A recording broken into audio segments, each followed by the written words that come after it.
Kolose pasal yang ketiga ayat yang ke-14. Kalau sudah dapat katakan amin. Amin. Puji Tuhan. Kita berdiri semua, kita baca firman Tuhan. Kolose 3 ayat yang ke-14. 2, 3. Dan di atas semuanya itu kenakanlah kasih sebagai pengikat yang mempersatukan dan menyempurnakan. Puji Tuhan. Saya percaya bahwa kasih Tuhan menyempurnakan kasih kita yang tidak sempurna. Ya. Kasih manusia itu seperti hujan, panas, ya. Tidak menentu. Ya. Sebentar dia baik, sebentar dia jahat. Ya. Kalau orang itu berbuat baik, saya baik dengan dia. Tapi kalau orang itu berbuat jahat, saya juga jahat dengan dia. Ya, kasih itu jangan, firman Allah bilang, kasih itu jangan pura-pura. Di depan manis, tetapi di belakang. Ya, bicara tentang tema kasih yang mempersatukan. Firman Tuhan bilang, dan di atas semuanya itu kenakan. Ya, kita kalau pakai baju kan harus dikenakan. Kenakan kasih sebagai pengikat. Saudara, saya tadi lihat pakai ilustrasi tentang sapu, ya. Kalau sapu itu kita pakai cuma satu, ya dia tidak bisa sapu gereja. Tapi kalau dia banyak baru diikat, ya. Kalau dia tercerai-berai dia tidak akan bisa menyambung di gereja. Tapi kalau dia satu, dia bisa sapu gereja. Ya. Begitupun jemaat Tuhan. Kalau kita menjadi satu, maka kita dapat melakukan pekerjaan yang besar. Tapi kalau kita terpisah-pisah, maka kita tidak akan melakukan sesuatu yang besar. Puji Tuhan. Kalau saudara baca kitab Kolose ini bicara tentang jemaat Tuhan. Rasul Paulus dia sedang menasihati jemaat Tuhan yang ada di Kolose. Kenapa timbul ayat ini? Kolose 3 ayat 14. Karena pada waktu itu jemaat Tuhan di sana muncul yang namanya ajaran palsu. Ya, munculnya ajaran palsu. Tradisi orang Yahudi yang dan menggunakan filsafat kafir ini masuk di dalam gereja, dia merusak pemikiran umat Tuhan. Ya, sehingga orang menyatakan bahwa ibadah itu bisa dicampur adukan dengan sesuatu yang bukan rohani. Jangan saudara ambur-adul, ya. Pelayanan di gereja, saudara bawa dunia, bawa masuk di dalam gereja, tidak bisa. Harus kita dari gereja kasih keluar sesuatu terang kepada dunia. Bukan saudara bawa sesuatu dari luar, saudara bawa masuk di gereja, tidak. Ya, itu yang terjadi di jemaat Kolose. Lalu firman Allah katakan bahwa menjelang kedatangan Tuhan, kasih kebanyakan orang akan menjadi apa? Tawar kedingin. Ya saudara, kalau kedinginan bagaimana? Saudara harus cari apa? Cari selimut untuk bisa bertutup supaya jangan kedinginan. Firman Tuhan bilang dalam Matius 24 ayat 12, karena makin hari kedukaan maka kasih kebanyakan orang akan menjadi dingin. Saudara, kasih kebanyakan orang akan dingin menjelang kedatangan Tuhan. Oleh sebab itu, tema kita di tahun ini adalah kasih yang mempersatukan. Jangan sampai kasih kita mulai dingin. Ya. Ada dua hal yang akan kita bahas di sini. Apa yang membuat saya dan saudara kehilangan kasih? Siapa penyebabnya? Ya, saya akan bahas dua hal. Yaitu yang pertama yaitu iblis. Pagi hari ini kita bahas tentang iblis. Firman Allah katakan, kita buka Yohanes 10 ayat yang ke-10. Siapa yang membuat saya dan saudara kehilangan kasih? Yohanes 10 ayat 10. Firman Tuhan bilang, pencuri datang hanya untuk mencuri dan membunuh dan membinasakan. Aku datang supaya mereka mempunyai hidup dan mempunyainya dalam segala kelimpahan. Firman Tuhan katakan, pencuri datang hanya untuk mencuri, membunuh dan membinasakan. Aku datang supaya mereka mempunyai hidup, mempunyainya dalam segala kelimpahan. Ya, jadi saudara, iblis dia datang, dia mencuri segala sesuatu yang ada dalam hidup orang percaya. Saudara, enak tidak kalau pencuri masuk dalam top rumah? Ya, tidak enak. Ya, dia mengambil segala sesuatu dan kita merasa susah. Saudara, kalau iblis mengambil sesuatu dari hidup kita menjadi susah. Pagi hari ini, mari kita jangan biarkan iblis mengambil sukacita kita dengan segala sesuatu yang akan saya bahas pagi hari ini.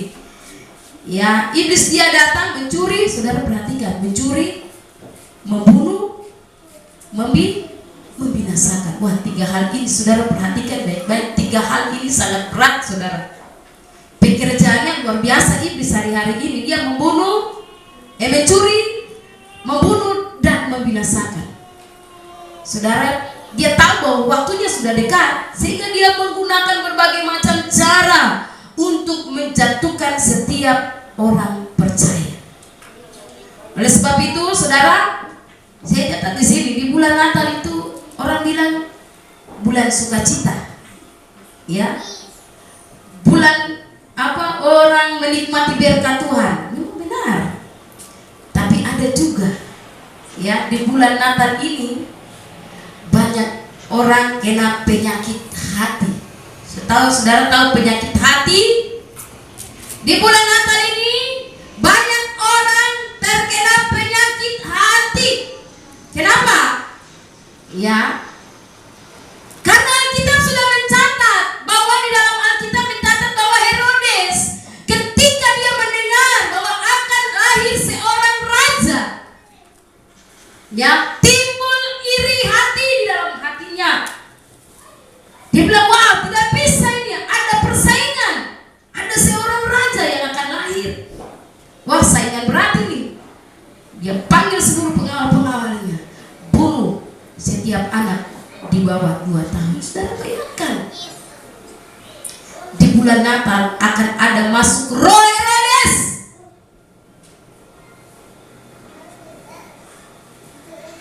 Karena bagian yang pertama adalah iri hati.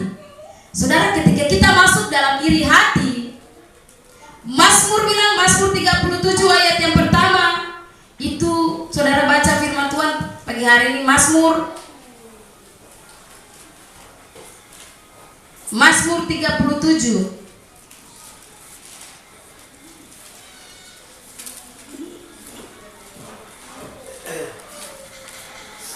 Kalau ada yang sudah dapat, saya minta tolong membantu saya untuk membacakannya. Mazmur 37 ayat 1. Janganlah marah karena orang yang berbuat jahat, janganlah iri hati kepada orang yang berbuat curang. Sebab mereka segera lisut seperti rumput dan layu seperti tumbuh-tumbuhan hijau. Saudara, firman Allah berkata bahwa jangan kita berbuat jahat.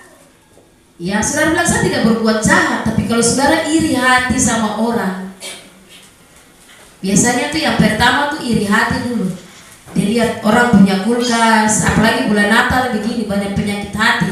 Orang lain suka bakar kue rumah, suka harum-harum, minuman, ya, toh lihat begini, minuman sudah datang dengan apa, mobil belakos, masuk di orang rumah kita berdiri, aduh kapan sama laki dia beli minuman kaleng ini, aduh tuh hari di pulaki itu mungkin makan pancuri apa, sampai minuman ini banyak sekali. Habis itu lihat lagi, kayaknya kursi baru lagi datang, ya, lihat lagi, kenapa dia baju baru, dia anak semua tuh sekarang baju baru, dia tema nih warna apa ya, warna kuning, semua buat baju baru, timbul iri hati.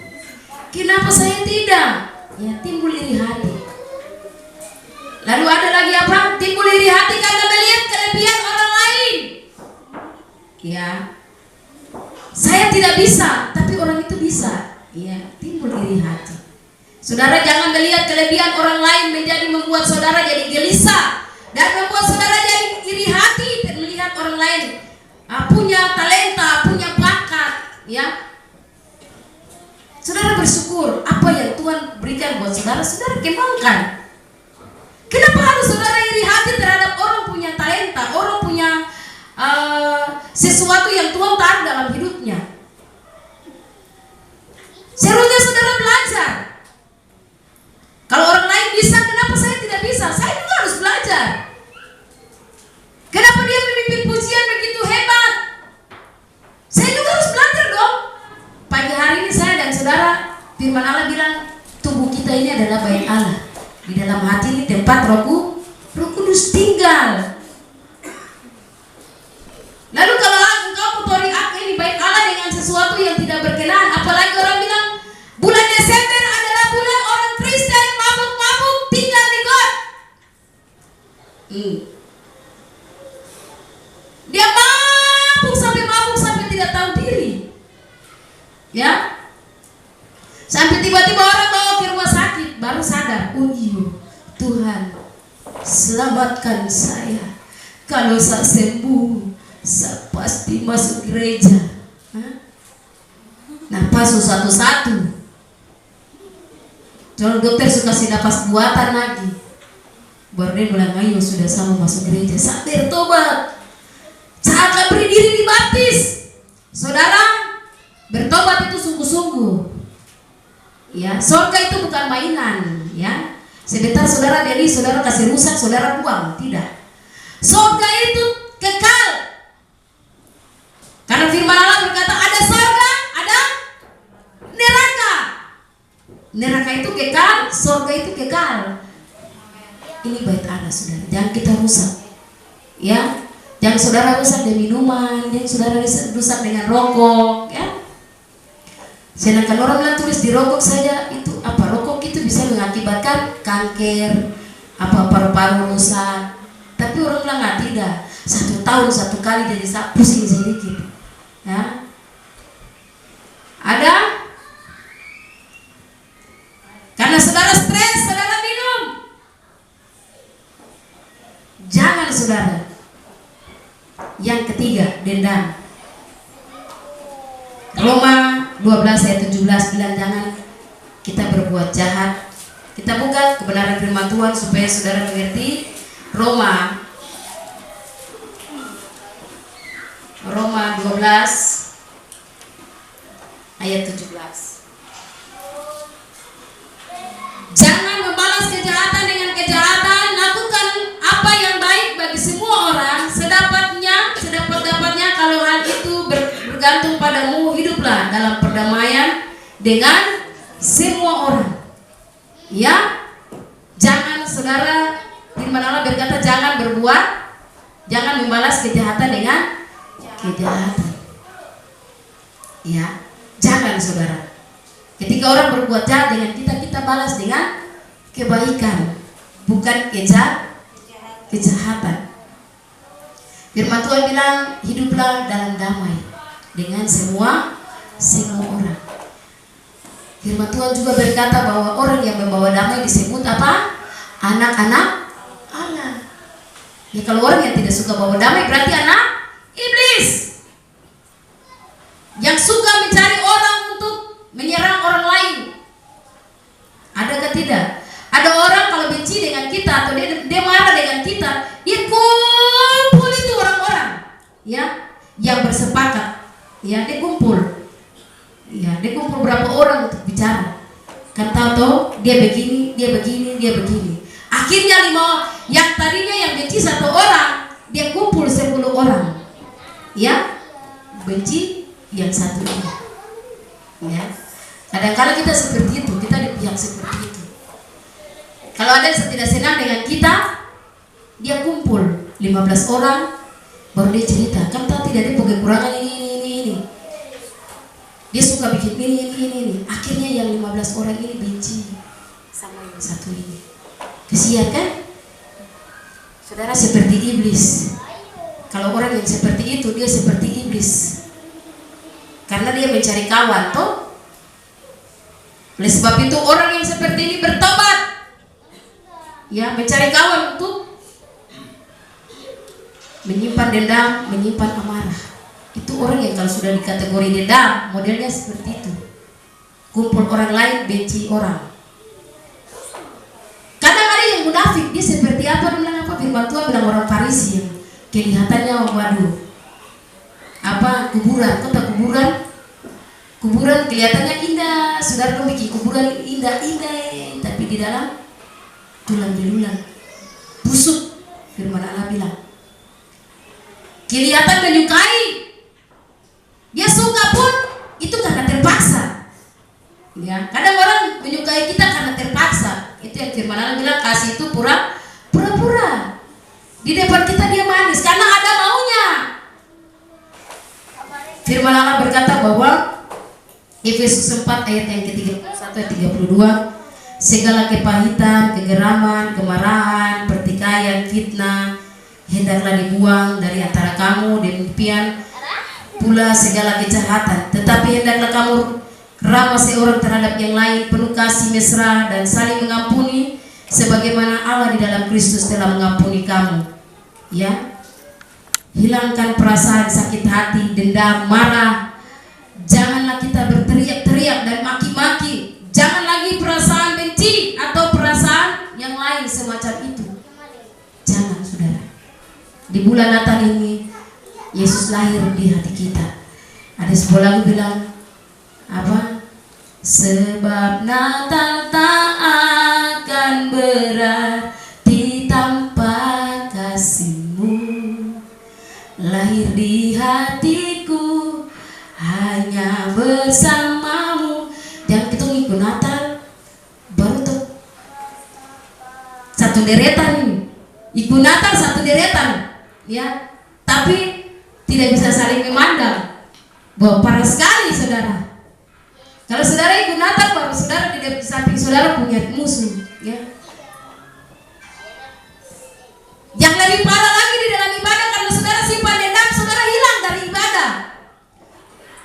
Masa kita ibadah, baru kita tersenang dengan yang satu langsung pulang, ya. Saudara ikut sembahyang lagi, waduh parah sekali itu. Ya, jadi jangan. Karena dendam, karena marah. Orang kalau sudah dendam, dia punya model terlaku. Ya, modelnya jelek. Terakhir, membunuh. 1 Yohanes 3 ayat 15 dikatakan, setiap orang yang membenci saudaranya adalah seorang pembunuh manusia.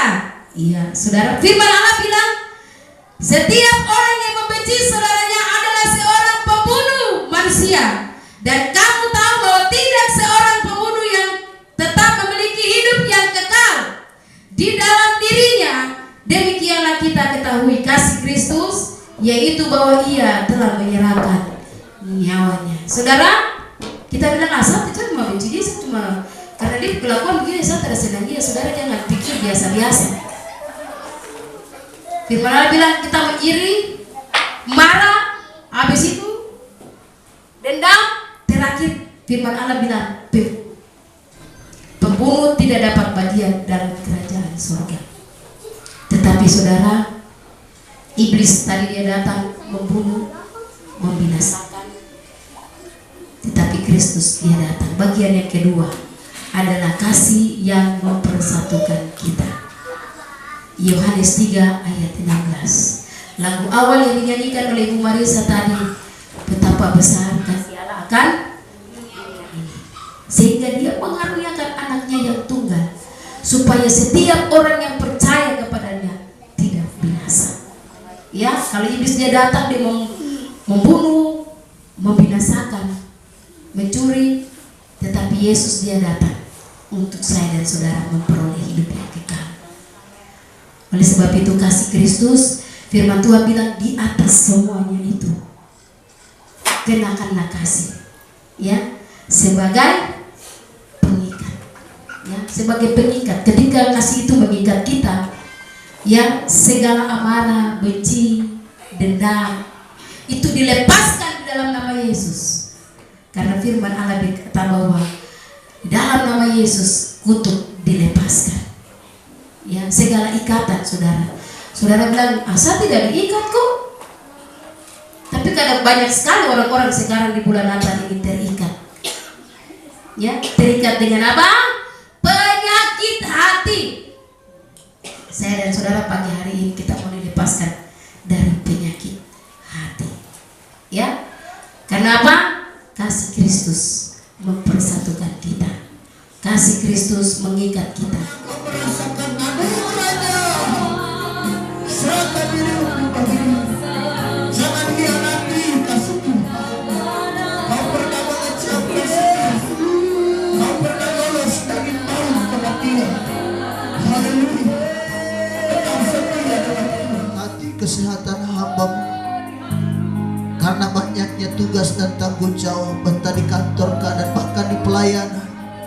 Bapa di sorga capek, tapi hamba berdoa, kami percaya Tuhan memberi kesembuhan. Segala sakit yang bersarang dalam tubuh hamba-Mu, kami berdoa patahkan tolak di dalam nama Yesus. Engkau ganti dengan kesehatan yang sempurna, sehat walafiat, menjamin hidupnya, diberkati tugasnya. Tuhan terus mengangkat dia menjadi kepala dan bukan ekor. Beri kesehatan. Dalam nama Tuhan Yesus, Tuhan memberi kesembuhan. Terima kesembuhan dalam nama Tuhan Yesus Kristus. Haleluya. Kami sudah berdoa. Amin.